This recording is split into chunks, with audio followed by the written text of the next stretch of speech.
நாங்க மோடிக்கும் பயப்பட மாட்டோம், டாடிக்கும் பயப்பட மாட்டோம், ஈடிக்கும் பயப்பட மாட்டோம் அப்படின்ற வசனத்தை எப்போதுமே உதயநிதி ஸ்டாலின் அவர்கள் சொல்லுவாங்க. ஈடிக்கும் பயப்பட மாட்டோம், மோடிக்கும் பயப்பட மாட்டோம். சோ இதுக்கு நம்மளோட மோடி அவர்கள் நேற்றைக்கு மதுரை என்டிஏ கூட்டணி மீட்டிங்ல தரமான பதிலடி கொடுத்திருக்காரு. இது ஒரு ஜனநாயக நாடு தம்பி, இங்க யாரும் யாருக்கும் பயப்பட வேண்டிய அவசியம் கிடையாது அப்படின்னு சொல்லிட்டு அவருக்கு ஒரு பதிலடியை கொடுத்திருக்காரு. அதோட சேர்ந்து நேற்றைக்கு மதுரையில நடந்த மீட்டிங் அப்படிங்கிறது நிறைய விஷயங்கள் திமுக பத்தி பேசியிருக்காங்க. என்டிஏ ஆட்சி மலரும் தமிழ்நாட்டுல அப்படின்றதையும் பேசியிருக்காரு. இதோட சேர்த்து என்ன மாதிரியான திட்டங்கள், என்னென்ன விஷயங்கள் நடந்தது அப்படிங்கிறது தான் இந்த காணொலியில பார்க்க போறோம். வணக்கம், நான் லோகேஸ்வரி.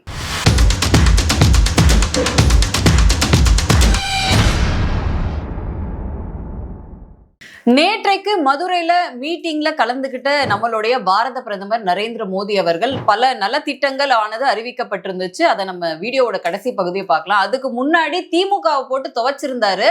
அது மட்டும் இல்லாம மதுரைக்கு வந்ததுமே திருப்பரங்குன்றத்தை சென்று தரிசனம் பண்ணியிருந்தாரு.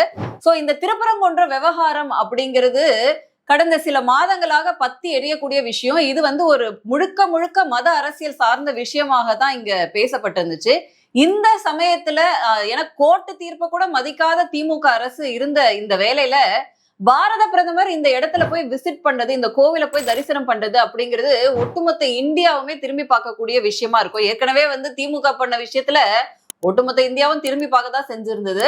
ஆனா மோடி அவர்கள் அந்த இடத்துல போய் தரிசனம் பண்ணது அப்படிங்கிறது அடுத்து என்டிஏ ஆட்சி அமைஞ்சா கண்டிப்பா அந்த தீபத்தூண்ல தீபம் ஏற்றப்படும் அப்படிங்கறது சொல்லாம சொல்ற மாதிரியான ஒரு விஷயம் தான்.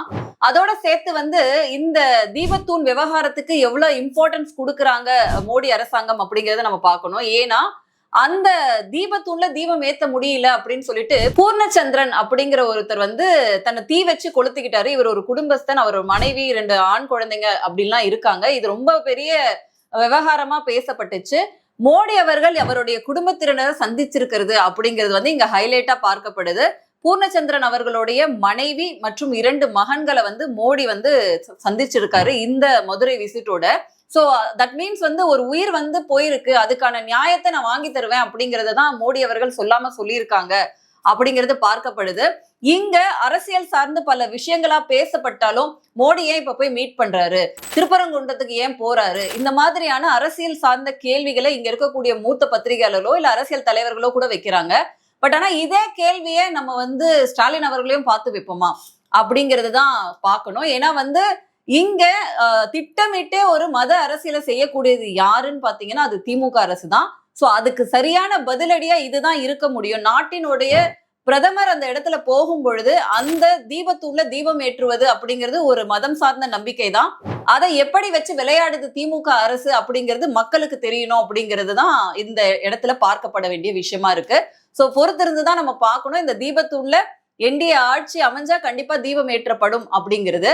சோ இதோட சேர்த்து பல விஷயங்களும் பேசியிருந்தாரு திமுக அரசை பத்தி. முதல் அடியே யாருக்கு பாத்தீங்க அப்படின்னா உதயநிதிக்கு தான். எப்ப பார்த்தாலும் நான் மோடிக்கும் பயப்பட மாட்டேன், டாடிக்கும் பயப்பட மாட்டேன், ஈடிக்கும் பயப்பட மாட்டேன் அப்படின்னு வசனமா ஒவ்வொரு மேடையிலும் பேசிட்டே இருப்பாப்ல.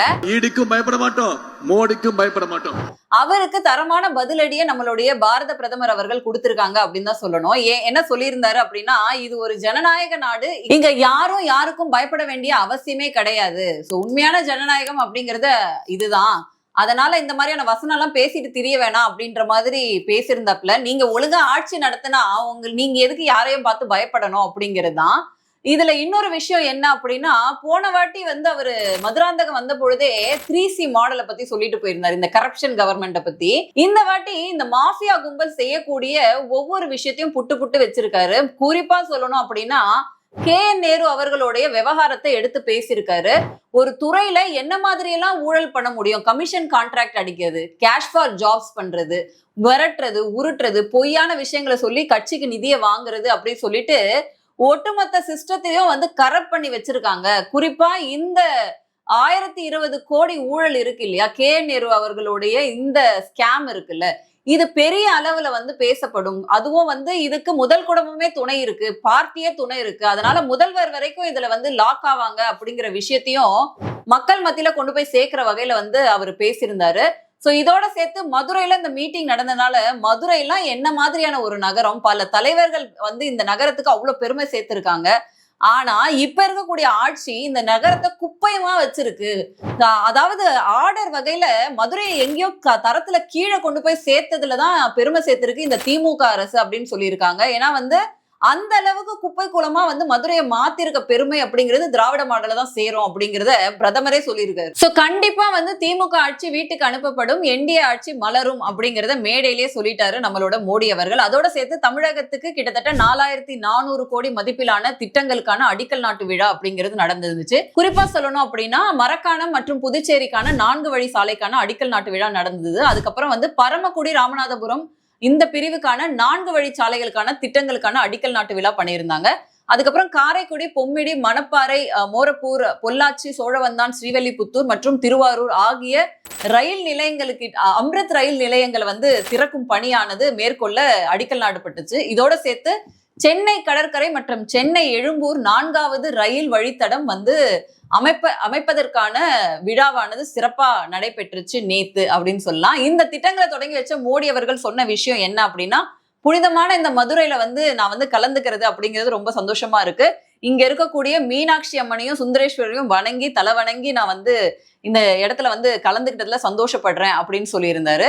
இதோட சேர்த்து இங்க நடந்திருக்கக்கூடிய இந்த வளர்ச்சி திட்டம் அப்படிங்கிறது 4400 கோடிக்கான வளர்ச்சி திட்டங்களை அறிமுகம் பண்ணாரு இல்லையா, அதோட சேர்த்து என்ன சொல்லியிருந்தாரு அப்படின்னா, குறிப்பா இந்த திட்டங்கள் மூலமாக பொருளாதார வளர்ச்சி அப்படிங்கிறது மேம்படும். அதோட சேர்த்து விவசாயிகளா இருக்கட்டும், சுற்றுலா தலமா இருக்கட்டும், புனித யாத்திரை மேற்கொள்றவங்க, இப்படி அதிகப்படியான பயணிகளுக்கான உபயோகம் இருக்கக்கூடிய திட்டமாக இது அமையும் அப்படின்னு சொல்லியிருந்தாரு நம்மளோட மோடி அவர்கள். சோ குறிப்பா அவர் சொன்ன விஷயம் என்ன அப்படின்னா, தமிழகத்துல இருக்கக்கூடிய இந்த ரயில் திட்டம் இருக்கு இல்லையா, இந்த திட்டத்துக்கு மட்டும் கிட்டத்தட்ட 9 மடங்கு நாம வந்து அதிகமா நிதி கொடுக்கிறோம் அப்படிங்கறத சொல்றாரு. ஏன்னா 2014 வரைக்கும் காங்கிரஸ் கவர்மெண்ட் பீரியட்ல வெறும் 880 கோடி மட்டும் தான் 10 வருடங்கள ஒதுக்கப்பட்டுச்சு. ஆனா இப்ப இருக்கக்கூடிய நடப்பு ஆண்டுல, அதாவது 26-27 நடப்பு ஆண்டுல கிட்டத்தட்ட 7600 கோடி அப்படிங்கிறது இந்த ரயில்வே துறைக்கு மட்டும் ஒதுக்கீடு செய்யப்படுது. அந்த அளவுக்கு வந்து டிரான்சிஷன் நாங்க காட்டுறோம், 9 மடங்கு வளர்ச்சி அப்படிங்கிறத மென்ஷன் பண்றாரு. அதோட சேர்த்து கடந்த 12 வருஷமா தமிழ்நாட்டுல இருக்கக்கூடிய நெடுஞ்சாலை வளர்ச்சி அப்படிங்கிறது மத்திய அரசு அவ்வளவு நிதி வந்து ஒதுக்கீடு செய்யறாங்க. அது உண்மைதான். ஏன்னா வந்து ரோட்வேஸ் அப்படிங்கிறது இந்த மோடி அவர்களுடைய அரசாங்கம் வந்த பிறகு எல்லா மாநிலத்திலுமே ரொம்ப அற்புதமா வளர்ச்சி அடைஞ்சிருக்கு. ஏன்னா ரோட்வேஸ் அப்படிங்கிறது வந்து சரக்கு நகர்வுகள் அப்புறமா வந்து பயணத்துக்கான ஈஸி டிரான்சிஷனா இருக்கும். அந்த மாதிரி தான் நீங்க ரோட் டிரான்ஸ்போர்ட்டா இருக்கட்டும், அல்லது வந்து நீங்க ரயில்வே டிரான்ஸ்போர்ட்டா இருக்கட்டும், ஏர்வேஸா இருக்கட்டும், என்ன மாதிரியான மாற்றங்கள் ஏற்படுத்தியிருக்காங்க. குறிப்பா வந்து மின்சாரமயமாக்கல் அதை வந்து ஆல்மோஸ்ட் 97% பூர்த்தி பண்ணியிருக்காங்க அப்படிங்கிறது தான் பாராட்டுக்குரிய விஷயம். இது மூலமா வந்து நமக்கான வர்த்தகம் அப்படிங்கிறது பெட்டரா இருக்கும், நம்மளோட டிராவல் அப்படிங்கிறது அதிகமா இருக்கும். இதனால வந்து டூரிசம் வளரும், பிசினஸ் டிரான்சிஷன் வளரும், நம்ம படிக்கிறோம், வெளியூர் போறோம் வரோம் அப்படின்ற போக்குவரத்து வந்து ஈஸியா நடக்கும். அதுதான் இதுக்கு பின்னாடி இருக்க நோக்கம் அப்படின்னு சொல்றாரு. குறிப்பா சொன்னோம்னா தமிழகத்துல 2014 முதல் வந்து 4000 கிலோமீட்டர் தூரத்துக்கு புதிய சாலைகள் அமைக்கப்பட்டிருக்கு அப்படின்னு 2 பெரிய தேசிய நெடுஞ்சாலை திட்டங்களுக்கு அடிக்கல் நாட்டப்பட்டிருக்கு அப்படிங்கிறது தான் இதுல ஸ்பெஷலா பார்க்கப்படுது. அதோட வேல்யூவேஷன் மட்டும் கிட்டத்தட்ட 2100 கோடி ரூபாய் அப்படிங்கறத ஸ்பெஷல் மென்ஷனா அப்படி சொல்லியிருக்காங்க. சோ இதோட தமிழகத்துல தற்போது வந்து 9 அம்ரித் பாரத் ரயில்களும் 9 வந்தே பாரத் ரயில்களும் வந்து சேவையில இருக்கு. இதோடைய இந்த பெட்டி தயாரிக்கக்கூடிய வேலை அப்படிங்கிறது தமிழகத்துல நடக்கிறதுனால பல இளைஞர்களுக்கு வேலை வாய்ப்பு அப்படிங்கிறது கிடைக்கும். இது மட்டும் இல்லாம வரக்கூடிய காலங்கள்ல அம்ரித் பாரத் நிலையங்கள் அப்படிங்கிறது 77ஆக உயர்த்தப்படும். அதனால இங்க இருக்கவங்களுக்கு வேலை வாய்ப்புகள் அப்படிங்கிறது அதிகரிக்கும் அப்படிங்கறத நம்ம தெரிஞ்சுக்கலாம். அதனால இந்த ரயில்வேல நடக்கக்கூடிய இந்த மாற்றம் அப்படிங்கிறது பெரிய லெவல்ல இருக்கு முன்னாடி காலங்களை விட அப்படிங்கறது சொல்றாங்க. அது மட்டும் இல்லாம இந்த பயணத்தோட சேர்த்து கும்பகோணம், ஏற்காடு, வேலூர், ஆகாஷ்வாணி புதிய பண்பலை அஞ்சல் நிலையங்களை வந்து மக்கள் சேவைக்காக திறந்து வச்சிருக்காங்க. இதோட சேர்த்து உட்கட்டமைப்புக்கு, தமிழ்நாடோடைய உட்கட்டமைப்புக்கு வந்து கிட்டத்தட்ட வந்து 3 மடங்கு அதிகமா கொடுத்திருக்காங்க 10 ஆண்டுகள்ல அப்படிங்கறத தெரிவிச்சிருக்காரு நம்ம பாரத பிரதமர் அவர்கள். சோ இப்படி இந்த நலத்திட்டங்கள் மூலமா வந்து மக்களிடையே கொண்டு போய் சேர்க்கணும் அப்படிங்கிறது தான் இந்த மோடி அரசாங்கத்துடைய பெரிய குறிக்கோளாவே இருக்கும். ஏன்னா வந்து நீங்க எல்லா மாவட்டத்திலயும் எடுத்து பாருங்க, எந்த மாநிலத்திலயும் எடுத்து பாருங்க, இந்த பிரதமரின் திட்டத்துக்கு கீழே பயனடைகிற அவங்களோட லிஸ்ட் அப்படிங்கிறது பெருசா இருக்கும். சோ இங்க தமிழ்நாட்டுல என்ன மாதிரியான அரசியல் மாற்றங்கள் இருக்கு அப்படிங்கறத நம்ம பொறுத்திருந்துதான் பார்க்கணும். ஏன்னா வந்து மேடையில ரொம்ப தெளிவா சொல்லியிருக்காரு. கூட்டணி தலைவர்களை எல்லாரையுமே வச்சுக்கிட்டு இந்த அரசு வந்து வீட்டுக்கு அனுப்பப்படும் அப்படிங்கிறது பல திட்டங்களையும் அறிவிச்சிருக்காரு. இதோட சேர்த்து திருப்பரங்குன்றம் போய் ஒரு புயலையும் கிளப்பியிருக்காரு மோடி அவர்கள் அப்படின்றதான் பார்க்கணும். இந்த மேடையில எல்லா கூட்டணி தலைவர்களுக்குமே ஈக்குவலான இம்பார்ட்டன்ஸ் கொடுத்து பேசியிருந்தாரு. ஒரு அரசியல் பரபரப்பை ஏற்படுத்தியிருந்தாரு மதுரையில அப்படின்னு தான் சொல்லணும். மீண்டும் வேறொரு காணொளியில சந்திக்கிறேன். நன்றி, வணக்கம்.